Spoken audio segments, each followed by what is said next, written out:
The first time I saw her, she smiled at my children like she'd known them their whole lives, but looked at me like she already knew my husband. That moment, just a single heartbeat stretched wide and trembling, was the beginning. Of what?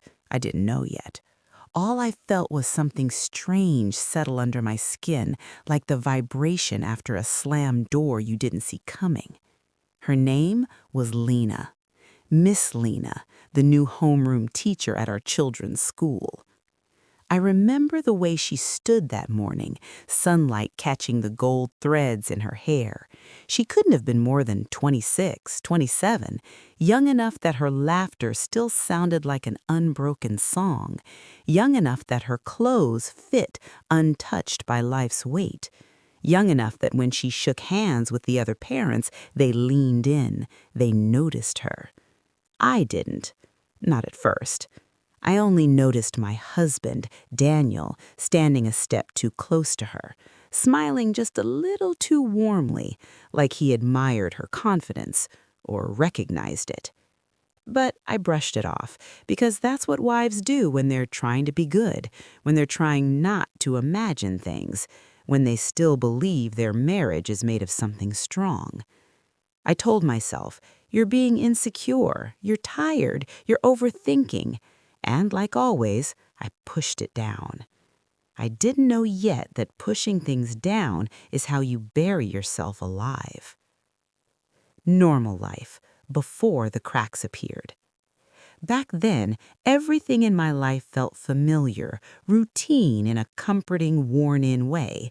I woke at 6:45 every morning to the soft beep of the alarm on my phone, the one Daniel always slept through.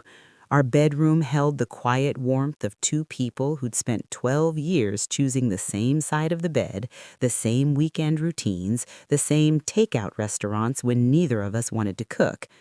Our twins, Emma and Noah, 8 years old, loud, chaotic, always leaving mismatched socks like breadcrumbs, usually filled the house with life. Their laughter made the mornings sweet. Their whining made them real. Our home was never perfect, but it felt lived in, honest. Breakfasts were simple, the smell of toasted bread, scrambled eggs that never came out exactly the same way twice, Daniel scrolling half attentively through his phone, reading the news, occasionally glancing at his email. He was always at work early, always on the move, always tired. I used to think that meant he was hardworking. I didn't know yet that sometimes exhaustion can be a disguise. We had a rhythm, imperfect, yes, but ours. On weekends, Daniel liked fixing things around the house, door hinges, drawer handles, garden fences. He always joked that if our marriage ever failed, at least the house would stay standing without him. I used to laugh at that line. I used to think jokes kept people close. Now I know sometimes people joke to hide the truth. But back then, I didn't question anything. Why would I? We talked, we shared bills, we raised kids, we argued sometimes, but mostly about silly things: laundry piles, screen time limits, his tendency to work late, my tendency to worry too much. In my eyes, we were ordinary, not perfect, not broken, just living. And maybe that was my mistake, believing that ordinary meant safe. The day everything shifted. It was the first parent orientation of the year. The gym smelled faintly of fresh paint and cafeteria pizza. Plastic chairs lined the room, arranged in rows too close together. Parents chatted in clusters, the soft buzz of conversation floating around like a warm fog. Daniel had insisted on coming with me. He never did that. Not because he wasn't a good father, he was, but because his schedule was always packed. He rarely made it to school events that weren't directly about performances or emergencies. So when he said, "I'll come with you this time," and gave me a quick smile, I felt a flicker of gratitude. I didn't see the shadow behind that smile yet. Standing with him inside that gym, his hand brushing mine, I felt a kind of normal happiness I hadn't felt in months. Then she walked in. Lena. Her steps were light, purposeful, graceful. She wore a soft blue blouse tucked neatly into high-waisted trousers. No wedding ring, no nervousness, nothing but confidence. Her eyes scanned the room until they landed, too quickly, too accurately, on Daniel. And Daniel smiled. Not the polite smile he used with strangers, not the tense smile he used at work events, but something warmer, softer, like he used to give me when we were young and everything felt possible. She smiled back, just a small tightening of her lips, but it said too much. Something inside me sank, though I didn't understand why. When she reached us, Daniel spoke before I could even introduce myself. "Lena?" he said, laughing lightly. "Wow, I didn't expect to see you here so soon." She tucked a strand of hair behind her ear. "Well, here I am." Like they shared some private joke, like they knew each other, like this moment was familiar to them and confusing only to me. I forced a polite smile. "Hi, I'm Emma and Noah's mom. Nice to meet you." Her eyes flicked to me, polite, cool, detached. Then back to Daniel, warm again. That was the first crack, barely visible, but sharp enough to cut something I couldn't name. The unsettled feeling that followed. On the drive home, the kids chattered in the back seat about new friends and homework. Daniel drove with the windows down, humming along to an old song on the radio. His fingers tapped lightly against the steering wheel. He was relaxed, happy even. But my stomach wouldn't settle. I asked casually, "So you know the kid's new teacher?" Daniel's grip on the wheel hesitated just for a second, but I noticed. "Oh," he said lightly. "Oh, she volunteered at one of the community events last year. I met her briefly. She probably remembers me from that." It was a reasonable explanation, completely reasonable. So why did it feel rehearsed?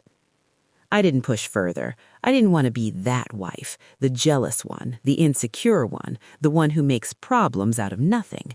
So I pushed it down. I didn't know yet that pushing things down is how you bury yourself alive. But then I knew that my unsettled feeling was temporary. I knew that the life I trusted was already splitting open.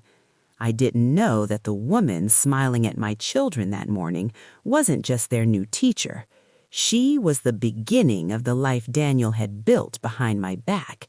And soon, very soon, I would learn just how deep that betrayal went. I didn't realize it then, but the days that followed were the quiet kind of dangerous, the kind where nothing happens loud enough to point to, but everything feels off, like the air inside my home had shifted by half a degree. Little things, small changes, barely noticeable unless you were a woman who'd lived beside the same man long enough to sense when his heartbeat changed. And I had. A different kind of distance. It began with Daniel's phone. Not obvious things, no sudden passwords or secret calls. It was subtler than that. He started keeping it face down on the table. Not always, just often enough that I noticed. When it buzzed, he'd glance at it a second too long before turning it off. At first I told myself, he's stressed from work, let it go. And I did. Until one morning, while I was packing the kids' lunches, I heard him in the living room. His voice was low, almost whispering. "No, I can't right now." A pause. "Yes, I know. I miss you too." Those 4 words sliced through me like a cold blade. I didn't move. I didn't breathe. I didn't want to believe what I heard. I leaned against the refrigerator, my fingers numb around the lunchbox. Maybe he was talking to his mother, or his sister, or someone from work. Maybe. When I walked into the room, he jumped, actually jumped, and fumbled with his phone like a teenager caught past curfew. "Oh," he said with a stiff little laugh. "Hey, babe, didn't hear you." My throat tightened. "Who were you talking to?" "Just work stuff." Work. always work. He pocketed the phone quickly, too quickly, and kissed my cheek before heading out the door. The kiss felt like a Band-Aid slapped on a wound that needed stitches. But again, I said nothing. Women always think silence protects us. We think denial buys us time. Mostly it only deepens the hurt waiting at the end. The kids notice first. A week later, the children came home buzzing with excitement about a school project. "Mom," Emma said, breathless, "Miss Lena said Dad visited our class today." I froze mid-stir, the wooden spoon trembling in my hand. "Dad?" I repeated. "He went to your school?" "Yeah, he came during recess. Miss Lena said he wanted to see how we were settling in." My heart beat unevenly. Daniel never went to their school. Not without me. Not without telling me. "Why didn't he tell me he was going?" I asked, trying to keep my voice light, normal. Emma shrugged, swinging her feet. "Maybe he knew you were busy." "Busy? I was never too busy for my kids' school." I quietly set the spoon down and smiled at them. "That's nice, sweethearts. Let me get dinner ready." But inside, something twisted tight. Why had he gone without telling me? Why visit her classroom? Why now, after years of never doing it? I didn't know whether to feel suspicious or foolish. Both feelings sat heavy in my chest. Her name starts appearing too often. Over the next few weeks, Lena's name wove itself into conversations like an unwanted thread. If Daniel picked up the kids from school, he'd mention her casually. "Miss Lena said they're doing great in math." When we sat at dinner, the kids would say, "Miss Lena told us a funny story about her dog." When I volunteered at the school fundraiser, I found Lena standing too close to Daniel again, and this time she wasn't startled to see me. She smiled politely. "Oh, Daniel, you're here." "You're here," not "both of you are here." It was the smallest linguistic cut, but it bled. Daniel brushed it off with a laugh and a hand in his pocket, nervous, fidgety, unlike his usual calm confidence. I watched them from a distance. The easy way she leaned in, the familiar way he looked at her, like they shared something unspoken. Was I really imagining it? The first real confirmation. The night everything shifted happened on a Thursday. The kids were asleep. The house was quiet. The soft hum of the refrigerator was the only sound in the kitchen as I wiped down the counter. My phone buzzed, a message from my friend Mira, whose daughter went to the same school. "Hey, I saw Daniel talking to the new teacher again today. They looked close. Everything okay?" Close. That word cracked something inside me. I typed back with fingers that didn't feel like mine. "Yeah, I think so." But I wasn't sure anymore. Not even a little. I walked to the bedroom, my heart pounding. Daniel sat on the edge of the bed, scrolling through his phone again, his face faintly illuminated in the dim light. His thumb hovered over the screen. Hovering, not scrolling. I breathed in slowly and spoke as gently as I could. "Daniel, how well do you know the kid's teacher?" He froze, completely froze. Then he forced a laugh. "Seriously? Again with this? I told you, we met once at that community event. Why are you so worked up?" Worked up. That old trick, making me feel dramatic for asking a normal question. "I'm not worked up," I said softly. I want the truth." His jaw tightened. His eyes went cold in a way I had never seen before. "You're imagining things," he snapped. He'd never spoken to me like that, not in 12 years. A tremor ran through me.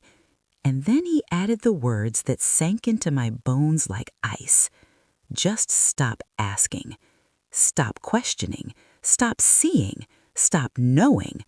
For the first time, I felt something dark whisper inside me. He's lying to you. He's hiding something real, and it's bigger than you think. But I still wasn't prepared. Not for what came next. not for the truth that would tear apart the life I thought I knew. I swear I could feel her before I saw her. That morning, the sunlight was soft, the kind that makes you feel like the world is pretending to be gentle. I was walking the kids into school, still trying to push away last night's fear, that nagging voice whispering that my marriage was balancing on a tightrope and I was the only one who could feel it swaying. The hallway smelled like crayons and old sanitizer. Other parents chatted around me, their weekends sounding normal. Birthday parties, grocery runs, nothing life-shattering. And then she appeared, the new assistant teacher. She stepped out of the classroom with a stack of notebooks pressed against her chest, her hair loose, her eyes bright, too bright, I thought, the kind of bright that comes from a woman who has never carried the kind of exhaustion I was drowning in. My kids rushed past me, greeting her with little waves, and she smiled at them, a perfectly polite, harmless smile. If I didn't know better, I would have smiled back. But something inside me froze.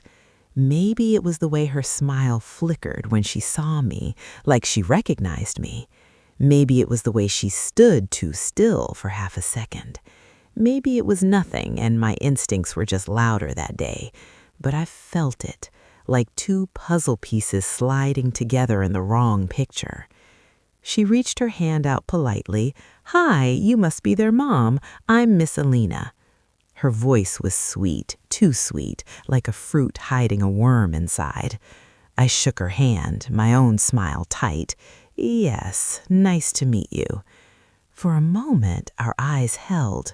There was something there, something unspoken, not guilt exactly, more like caution, like she was trying to calculate whether I knew something. And then she blinked and the moment passed. The kids ran into the classroom. Parents filtered out of the hallway. I was about to leave too, but then, "Wait," she said softly. I turned. She stepped closer, her voice low. "I've heard so much about you." My stomach dropped. "From who?" I asked carefully. She hesitated for a fraction of a second, and that was all it took. Because real teachers don't hesitate. Not about something like that. "Oh, from the kids," she said quickly, smiling again. A lie. Too quick, too soft, too carefully placed. My heart started pounding. I didn't know why yet, but something in me whispered, Farhan didn't just meet her yesterday. I walked to my car, my heartbeat pounding loud enough to drown out the world. I turned the ignition but didn't drive. I just sat there, staring through the windshield at nothing. Why was she looking at me like that? Why did she hesitate? What did she mean she'd heard so much about me? No. I wasn't going to spiral again. I wasn't going to live in paranoia. But then my phone buzzed. A message from my husband. Just one line. "Don't forget, I'll be working late again today." I stared at the words. A third night in a row? A third excuse? A third crack in the glass? I typed, "Where?" But then I erased it. Typing that question felt like admitting something was wrong, and I wasn't ready to admit it. Instead, I sent a simple, "Okay." I hated how small that felt. Later that afternoon, when I returned to pick up the kids, the hallway was quiet. Most teachers were packing up. My children ran out of the classroom, their backpacks bouncing. But she wasn't there. Miss Alina was standing at the end of the hallway, talking softly on her phone, her face turned away, her voice low. I wasn't going to listen. I wasn't going to eavesdrop. But then I heard one sentence, a whisper. "Don't text me on your main number. She'll see." My blood ran cold. My hand tightened around my daughter's backpack straps. I didn't move, didn't breathe. The hallway felt too still. She turned slightly, and I stepped back, pretending to tie my son's shoe just to stay hidden a little longer. Her voice dropped even lower. No, she was here today. Yes, I met her. My heart slammed so hard it hurt. She hung up abruptly as if she felt someone watching, and for the first time, I saw fear in her eyes. Not fear of being caught cheating, fear of something much deeper. Fear of me. She gave me a tight smile. "See you tomorrow," she managed, rushing out of the building. I stood frozen, my kids tugging at my hand, asking for snacks, asking if we could go home, but I couldn't move, because in that moment, everything hit me at once. My husband wasn't just lying. He wasn't just distant. He wasn't just dizzy. He was terrified of me finding out something big, something that connected him to her. And suddenly, the whole world felt wrong. I drove home with shaking hands. Every streetlight looked like an interrogation lamp. Every car behind me felt like someone watching. When I pulled into our driveway, the house looked the same curtains, the same front door, the same potted plant I kept forgetting to water. But I didn't feel safe inside anymore. Not because of the possibility that my husband had cheated. No, that would have been simple, predictable. This felt bigger, deeper, like both of them were hiding something that had nothing to do with love and everything to do with danger. And when my husband walked through the door later that night, not late, not exhausted, not stressed, but strangely upbeat, I realized he wasn't afraid of losing me.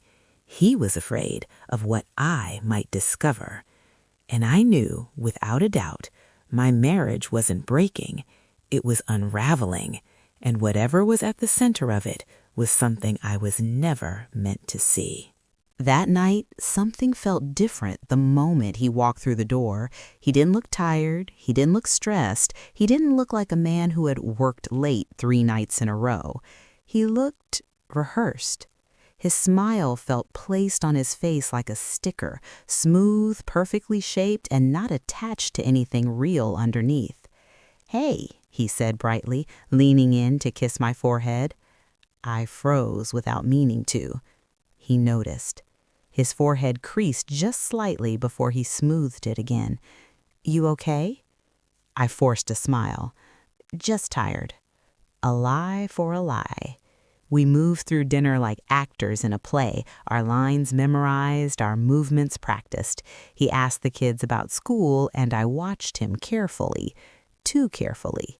He laughed a little too loudly at their stories. He nodded too quickly. He asked normal questions, but everything felt forced, like he was trying to hide something behind everyday conversation, like he was desperate for normalcy.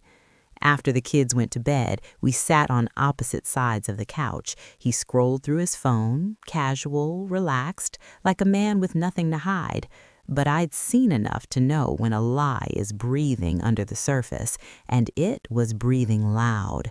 I watched his fingers. He scrolled with the same smooth rhythm every single time, but whenever a notification popped up, he angled the screen away just a little. Not suspicious, not obvious, but different from the way he used to sit. He never used to hide his phone from me, not even accidentally. Tonight, he did it 3 times. Finally, he looked up and saw me watching. "What's wrong?" he asked again, softer this time. "Nothing," I said, but he didn't buy it. He shifted closer, placing his hand on my knee, the way he always did when he wanted to settle me down, calm me, or distract me. But this time, I didn't soften. His eyes narrowed just a little. Concern? Fear? Guilt? I couldn't tell. "What happened today?" he asked quietly. There it was, the question behind the question, the feeling behind the false calm. He was fishing to see what I knew, to see if I'd talked to someone, to see if I'd seen something. I swallowed. Nothing happened. He studied me, searching my face. For a second, he almost looked relieved, like he believed me.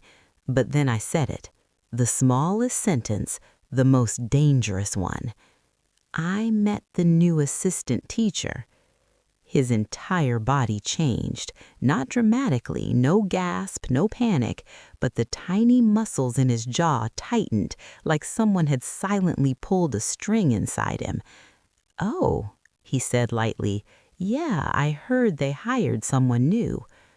Heard. Heard. Not met, not saw, not talked to, just heard. A safe distance. I nodded slowly. "She said she's working closely with the kids." "Oh." Another safe distance. I watched his throat move as he swallowed. "What was she like?" he asked too quickly. There it was, the first crack. He tried to hide it by standing up and heading to the kitchen. "Want tea?" he called over his shoulder. He never made tea at night. That was my thing. He was running from the conversation. I followed him, not physically, emotionally. "She's young," I said calmly, "and very familiar." He froze mid-step, just for a fraction of a second, just long enough to confirm everything. He turned slowly. "Familiar how?" His voice was too careful. I shrugged. "I don't know. Maybe I've seen her somewhere before." He nodded, forcing a smile. "Small town. Maybe she worked at another school, or maybe you're just imagining it." Imagining it. The word echoed around the kitchen like an accusation. I studied him as he filled the kettle, his hands stiff, his movements unsteady. "Why are you asking so many questions?" I asked softly. He didn't answer. Instead, he picked up his phone again, and that's when the lie cracked open. A notification lit up the screen. Just a name I'd seen for the first time earlier that morning. Alina. He snatched the phone too quickly, too sharply. I didn't say anything. I didn't breathe. He stared at me, not angry, not guilty, but terrified. "Why are you looking at me like that?" I whispered. His voice shook, barely audible. "Because I need you to stop digging." My heart stopped. "Digging for what?" I whispered. He ran a hand over his face. "Just trust me." But trust was already dead. Trust had died in a school hallway in the moment I heard her whisper, "Don't text me on your main number. She'll see." I stepped closer. "What are you hiding from me?" He backed away, actually backed away, as if the truth was a physical object I was swinging at him. "Please," he said, his voice breaking the first time, "don't ask me that." And that's when I realized he wasn't hiding a normal secret, not another woman, not another life. He was hiding something he believed could destroy me, and whatever it was, Miss Alina was at the center of it. I didn't sleep that night, not a single hour. I lay beside him, staring at the ceiling while his back faced me, a silent wall between us. His breathing wasn't the steady, peaceful rhythm I'd known for 15 years. It was uneven, shallow, interrupted every few minutes by a sharp inhale, like fear tugged at him even in his dreams. Around 3:17 a.m., he finally drifted into a deep enough sleep that his body loosened, his grip on his phone slackening beneath the pillow. I had never gone through his phone before, not once. We were the couple whose friends called us solid. We trusted without questioning. But trust had become a luxury I could no longer afford. My fingers trembled as I slid the phone from under his pillow. One wrong move and he'd wake up, one sound, one breath out of place. I held still, waiting for his breathing to settle again. His face relaxed, his body shifted slightly. Sleep held him tight. I unlocked his phone with the thumb he'd pressed into mine earlier that night when he reached for my hand. He had no idea I'd memorized the rhythm of his movements, the tiny, unthinking habits of a man who once had nothing to hide. When the screen opened, my heart pounded so hard I was sure it would wake him. I wasn't sure what I expected to find. Flirtation? Secret photos? private conversations? But the moment I opened his messages, everything inside me went quiet. There were no romantic texts, no explicit photos, no "I miss you" or "I love you." The reality was much worse. Everything between them was coded, careful, cold in a way that felt planned. The first message that made my stomach twist appeared simple. "Alina, I'm with them now. They don't suspect anything." Them? My children? A cold sweat broke down my spine. My husband's reply came instantly, a tone I recognized as his problem-solving mode, the way he talked when something was urgent. Him. "Good. Don't mention our meetings at the cafe, and don't talk to their mom alone." Meetings? Plural. My hands shook so badly I had to grip the sheets. Scroll, scroll, scroll. More messages, all between the lines. Him. "Keep it professional at school. She's already watching closely. Don't slip." Slip? About what? Then one message, one single line chilled me to my bones. "Alina, when do you plan to tell her the truth?" The truth? The truth? I felt my hands go numb. The next messages were frantic, like he had tried to shut the conversation down. Him. "Not like this. Leave it alone for now. Let me handle it. Don't ever text me that again." My breath caught. What truth could be so dangerous he didn't want written proof of it? I scrolled faster, searching for anything, any hint. Then I found it. A message that wasn't from her. A message he had saved in his notes. Something he must have copied and pasted, maybe rewritten over and over. 4 sentences. 4 sentences that changed everything. If she finds out, she'll never forgive me. I should have told her years ago, but now it's too late. She won't survive it. Survive it? The room spun, my eyes blurred with tears. Was he sick? Was someone dying? Was this about money? About the kids? 100 thoughts crashed into each other, but none prepared me for the final message I found. A draft he never sent. To me. A message he typed, then deleted. Again and again. "I need to talk to you about something before you hear it from someone else." My heartbeat broke into pieces. I stared at that unsent message until the letters blurred. He had wanted to tell me. At some point he had tried. But fear stopped him. Fear of me. Suddenly, I felt movement beside me. His arm shifted. His breath hitched. He turned. I froze, gripping the phone under the blanket. His eyes opened, groggy, confused, heavy with exhaustion. "Why are you awake?" he whispered. I swallowed hard. I couldn't sleep. He blinked a few times, trying to sit up. It took him a second to realize his phone wasn't where he left it. His gaze darted to my hands, to the blanket, to my face. And in that moment, something broke inside him.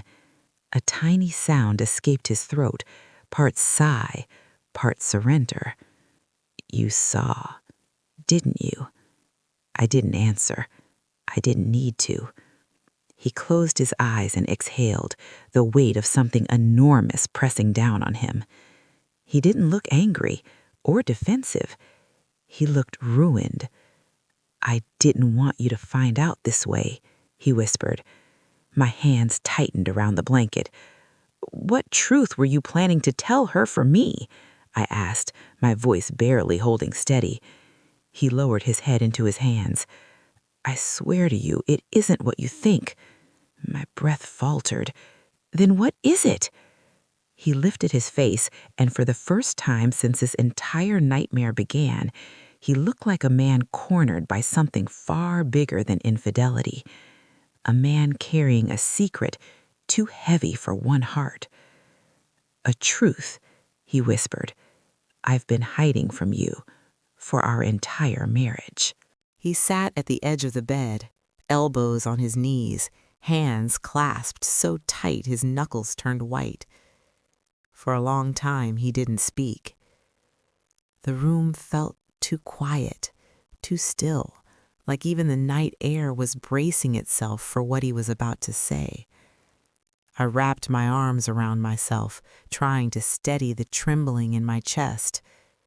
"Say it," I whispered. "Whatever it is, just say it."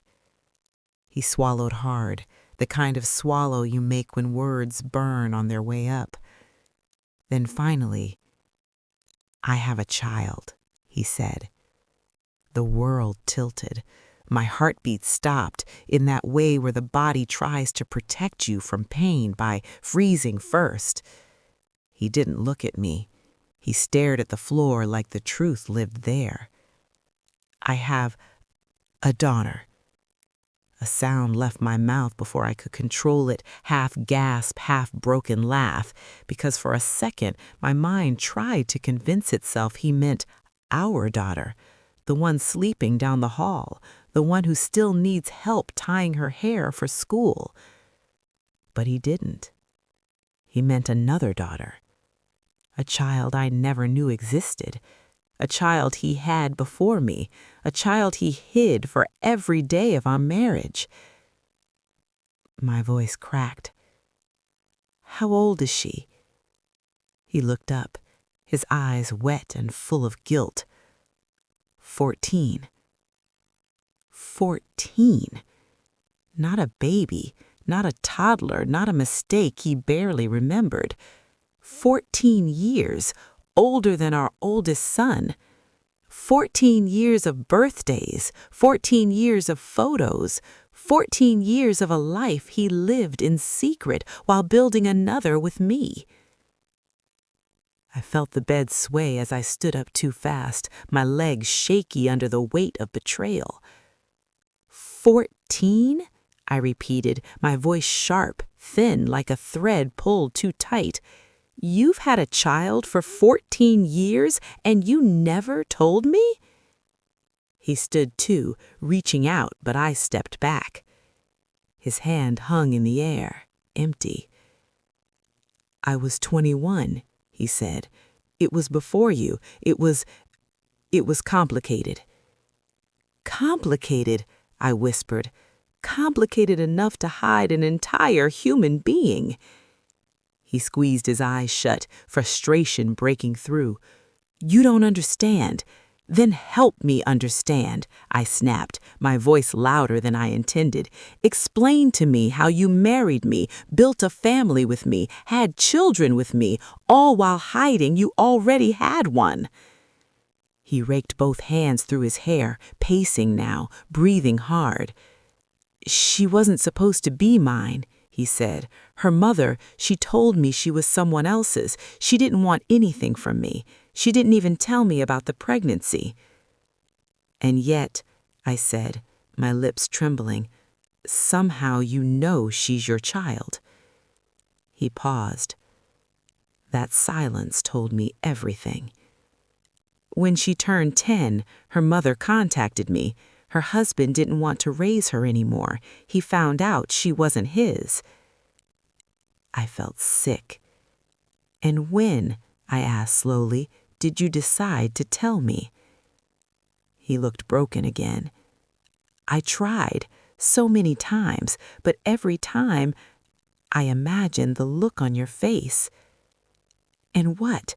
My voice cracked. "I was afraid I'd leave?" "Afraid I'd lose you," he corrected softly. "But you were fine letting me live in a world built on lies." He rubbed his face, shaking his head.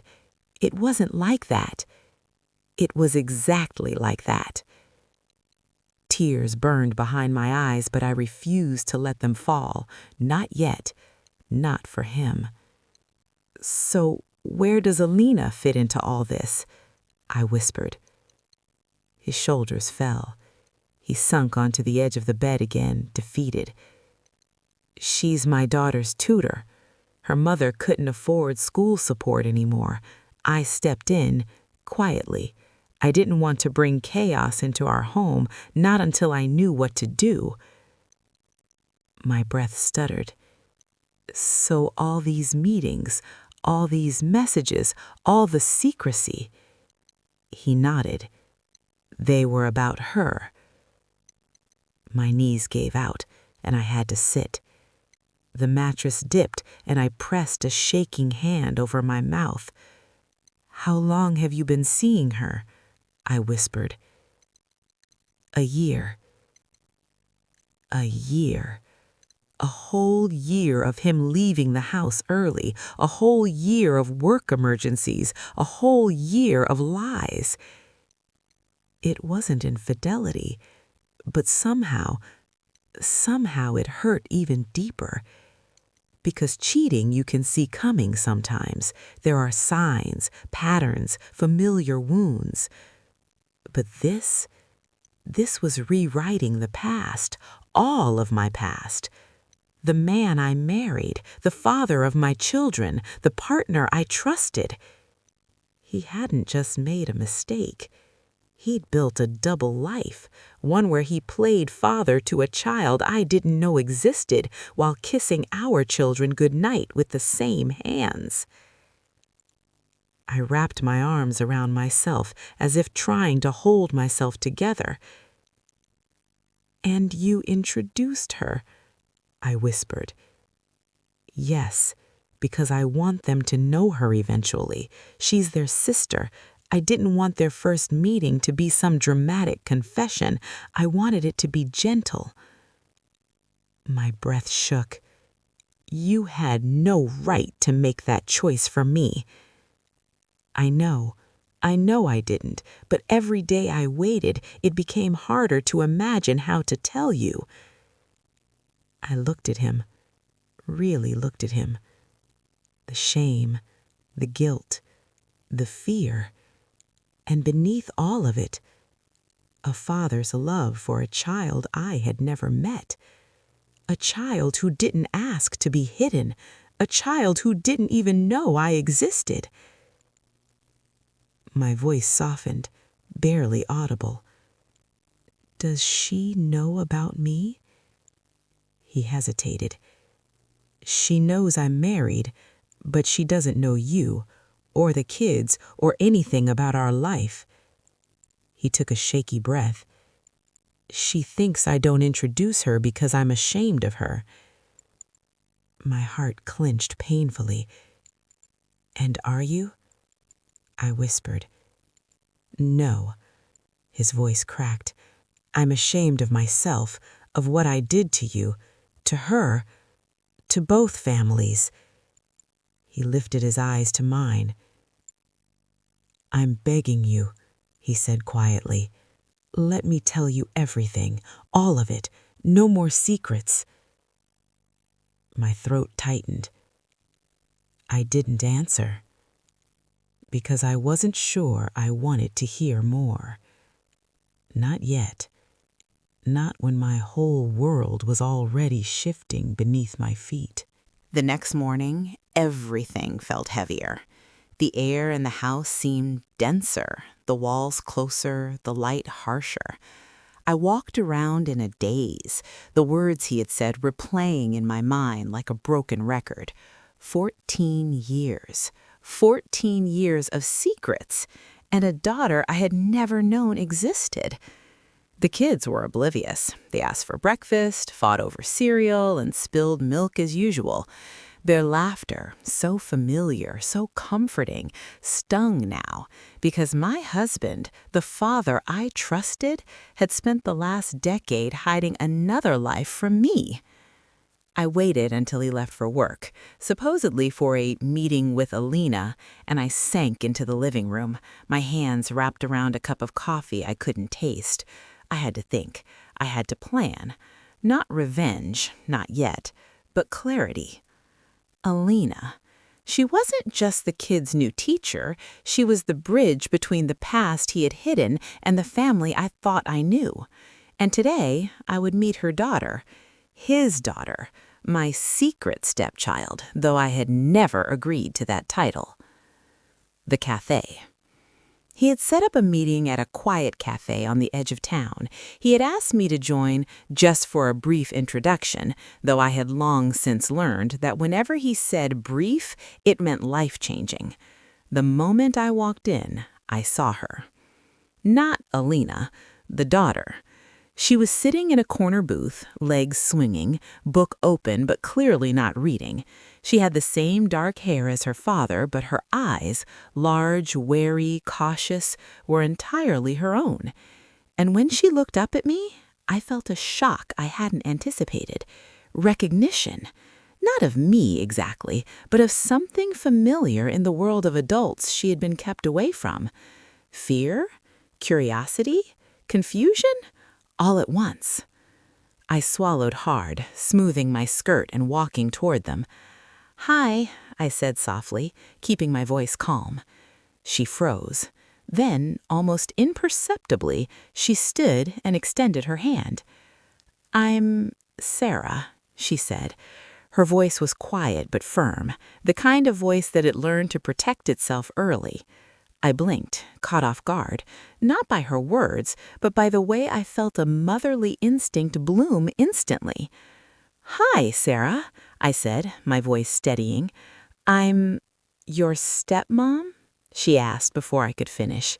It wasn't a question, really. It was a test.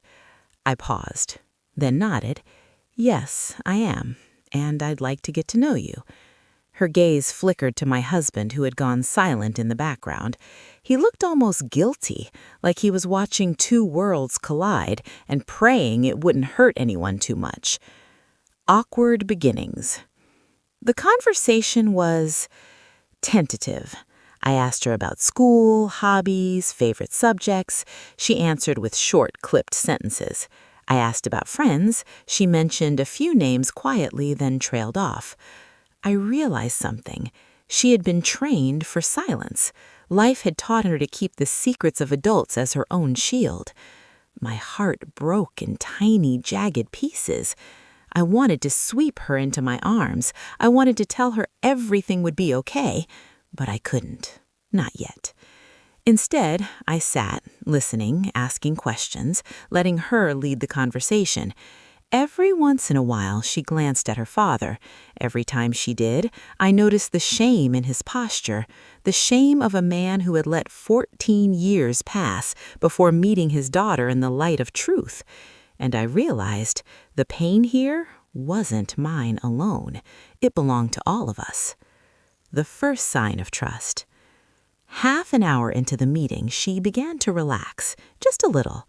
She laughed when my son, who had come along unexpectedly, dragging along his little brother, tried to juggle sugar packets on the table.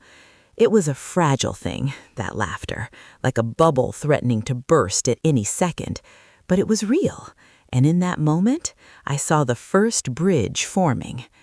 I looked at her, really looked, and I whispered softly, more to myself than anyone, "You're beautiful and brave." Her eyes met mine, and I thought I saw a flicker of something new, recognition that this world wasn't a world of threats, that maybe, just maybe, some adults could be trusted. My husband leaned back in his chair, exhaling a long breath. I could see the relief, almost visible in his shoulders, relaxing. But the damage, 14 years of secrecy, wasn't gone yet. It couldn't be gone yet. Alina's role. Alina arrived a few minutes later, quietly, sitting down next to her daughter. She was calm, composed, her presence a gentle anchor for the girl. She didn't try to charm me or apologize. She didn't have to. Her role was clear. She was a protector, a teacher, and an accomplice in secrecy. I nodded at her once. That was all.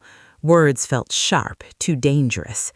Alina smiled faintly, then turned her attention to Sarah. The daughter's shoulders relaxed slightly.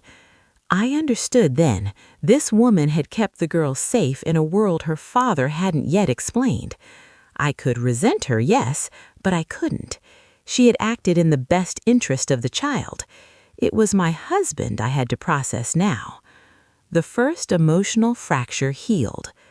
Before we left the cafe, I spoke directly to Sarah. I don't want you to feel scared of me, I said, my voice low, calm, deliberate. I don't here to replace anyone. I just want to meet you, to know you. She nodded. And I promise, I glanced at my husband, your father loves you, and we're going to figure this out together. The words were heavy, but they felt like a first step towards something we had all been denied for 14 years, honesty. She smiled faintly, and I realized that this moment, fragile, awkward, imperfect, was the start of something new. Not a replacement, not a perfect family, but a bridge. And for the first time, I felt the stirrings of something I hadn't allowed myself to feel in weeks: hope. The week after the cafe meeting felt surreal. Our house was quieter than usual, but heavy. The kind of quiet where every creak in the floorboards feels like a footstep of judgment. Every text message, every ping, every passing glance from a neighbor seemed to carry weight, as if the secret we had just unearthed had grown legs and was moving on its own. My husband tried to act normal. He tried, but the cracks showed. A delayed smile, a too long pause before answering a question, the way his eyes flicked nervously whenever Sarah mentioned something from school. And I realized quickly, hiding the truth for 14 years doesn't vanish overnight. The ripple of secrecy travels faster than any lie ever could. The first rumor. It started innocently enough. I was at the grocery store trying to buy milk without thinking about the world crumbling when I ran into one of our neighbors, Linda. Sweet woman, always smiling, a little nosy but harmless. "Hey, Farhan," she said casually, looking past him at the kids who were trailing behind me. "And, this is your daughter?" I froze. My hands tightened around the grocery cart. My stomach lurched. "Yes," I said carefully, forcing a smile. "Oh," she said, eyes wide, clearly thinking she had stumbled into gossip. "I didn't know." I nodded again, leaving it at that. Later, I learned that Linda had already called 3 other neighbors by the time we reached our car. Rumors don't travel fast, they sprint. Family reactions. The real storm came with family. When my mother-in-law found out, her reaction was complicated. Shock, yes. Outrage, yes. But also a strange mix of empathy for Sarah. "You can't blame him entirely," she said quietly when I confronted her. "He was young. He didn't know how to handle it. And that girl, she didn't have anyone else."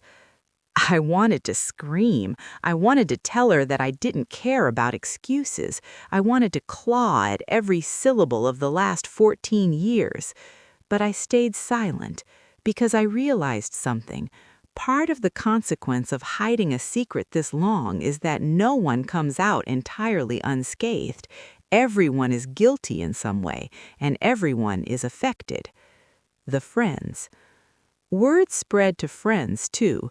The invitations to dinner parties disappeared, texts went unanswered, calls were avoided. People didn't want to be in the middle of the scandal, even though it wasn't scandalous in the traditional sense. No cheating, no crime, just a secret that changed the narrative of our lives. One friend, a close one, finally called me. "I'm not judging you," she said carefully, "but 14 years? You have to process this, and he has to too. You can't let it destroy your life, but it's going to be messy." Messy, that was the only word that fit. The community at school. The most brutal part came from the school. Alina's presence as a teacher, once unnoticed, now drew stares. Parents whispered when we walked the halls. Some asked me questions I couldn't answer. "Is she related to your family? Are the kids okay?" And every time I forced a polite smile. Yes, I wanted justice. Yes, I wanted accountability. But I also wanted protection for Sarah, for her dignity, her safety, her life before the public's judgment. I realized then that the public consequence wasn't about punishment for my husband. It was about truth spilling into the world. And truth, no matter how gently delivered, has a way of leaving marks. My husband's reaction. He tried to manage it. He apologized repeatedly to family, to neighbors, to teachers, to Sarah herself. "I should have told you," he said to me quietly one night after we returned home from another exhausting day. "I wanted to do it the right way, but I ruined it all. I failed you all." And I saw him, really saw him, the man who had carried the weight of a secret that could have destroyed a child, the man who had lived in fear of my reaction, the man who had made mistakes but had also tried, however clumsily, to protect everyone involved. I wanted to hate him. I wanted to blame him entirely, but I couldn't, because the consequence, the exposure, was heavy enough for all of us to feel its weight. Sarah's first public interaction. The moment that really cemented the consequences came when Sarah walked into our first school event with us, a parent-teacher night. I watched her from across the gym, her hand tucked tightly into Alina's, moving cautiously between the familiar faces of students' parents who stared openly. Some whispered, some stared, some tried to smile politely. And Sarah, she looked small, fragile, like a little bird testing her wings in a windstorm. I wanted to scoop her up, to carry her out of that gym and shield her from every judgmental gaze, but I didn't. Instead, I stayed beside her, offered quiet words of reassurance. "You're doing great," I whispered, and she looked at me, a flicker of trust breaking through her fear. The first public consequence was brutal, but it also offered a strange gift, a chance to face the world together, mother, father, and daughter. By the end of the week, I realized that public consequence wasn't about shame, it wasn't about humiliation, it wasn't about revenge, it was about truth. Truth has a way of forcing people to confront themselves. It exposes cracks. It demands accountability. It forces growth. And in this strange, uncomfortable, painful exposure, we found the first signs of honesty, empathy, and, unexpectedly, forgiveness. Because the world had seen our secret, and now there was no hiding. After the whirlwind of public exposure, the days that followed felt quieter. Not peaceful, not yet, but quieter. A kind of silence where heavy breaths could finally be heard. The breaths we had been holding for months, even years. I watched my husband differently now, not with naive trust, but with a tentative curiosity. Every movement he made, every decision he took, carried weight. Every apology, every attempt to be present was an effort to rebuild a bridge he had burned 14 years ago.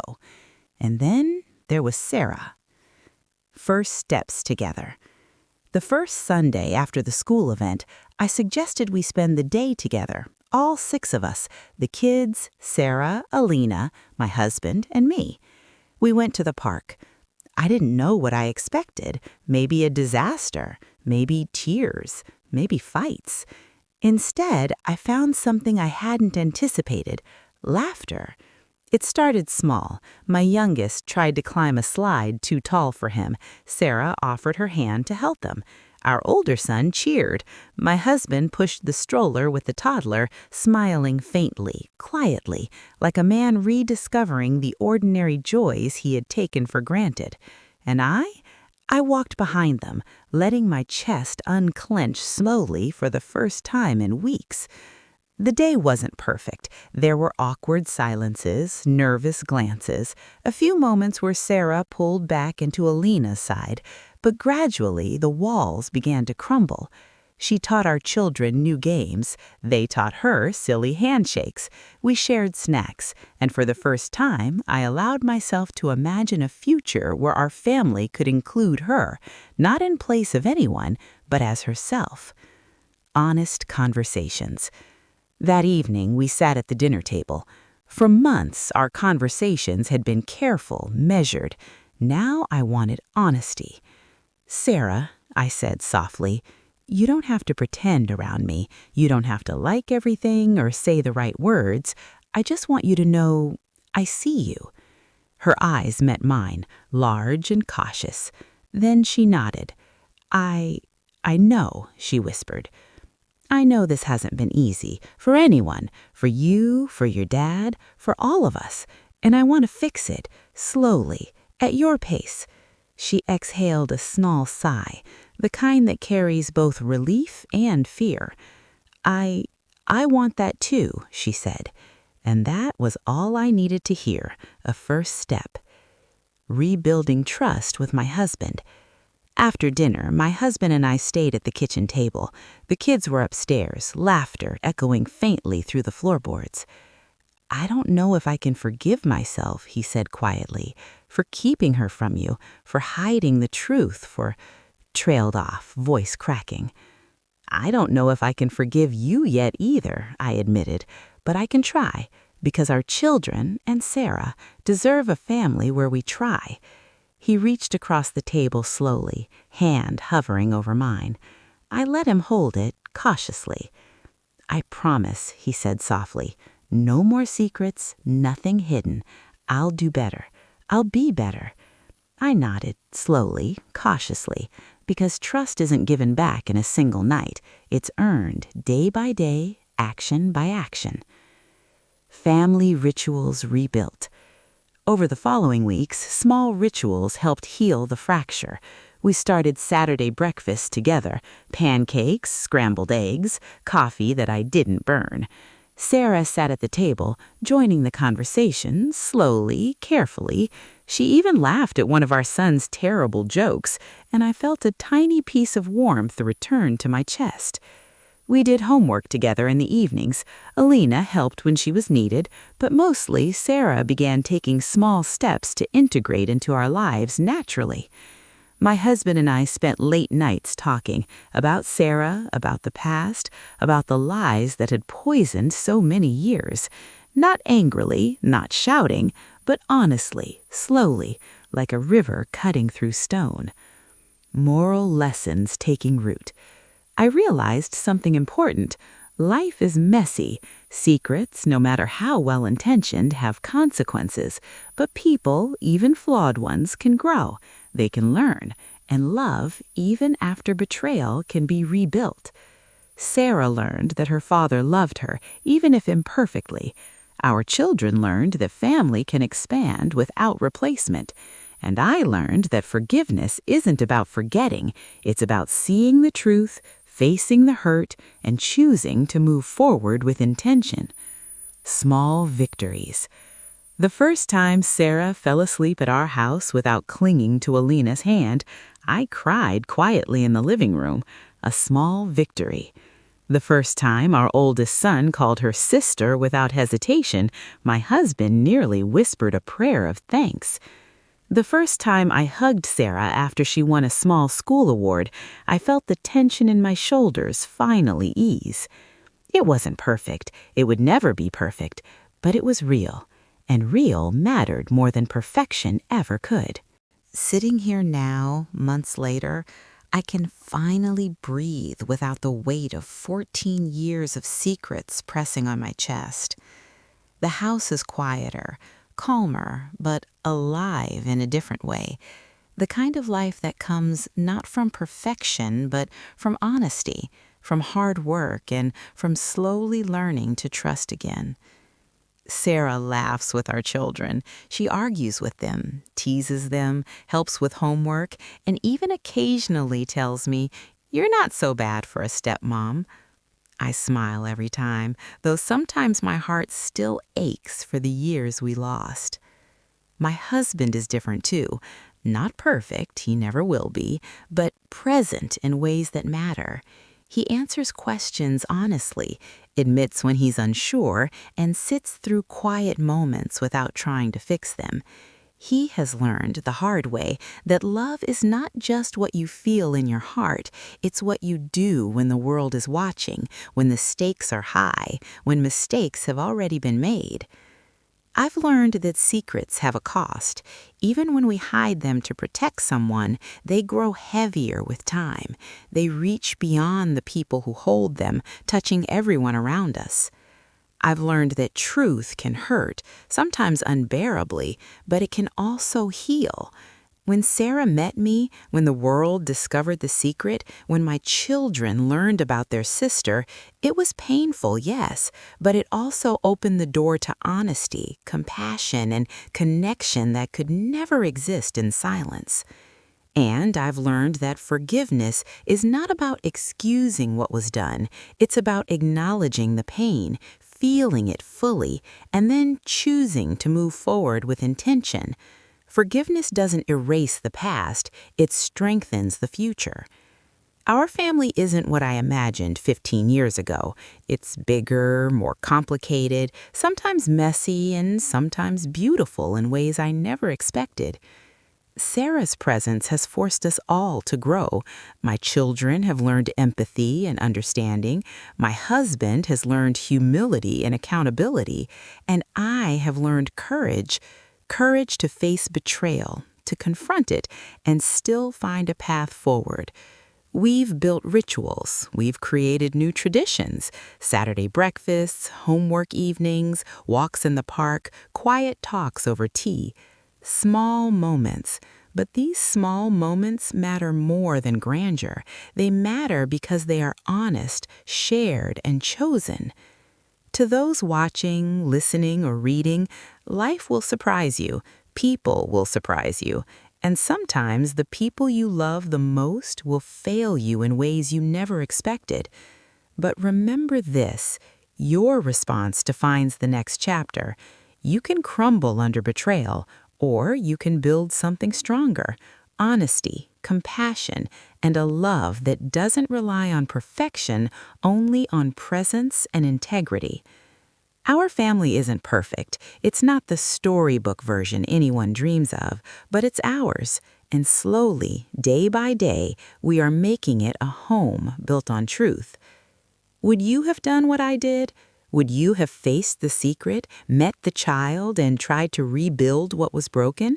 Tell me in the comments. And if my story resonates, consider subscribing.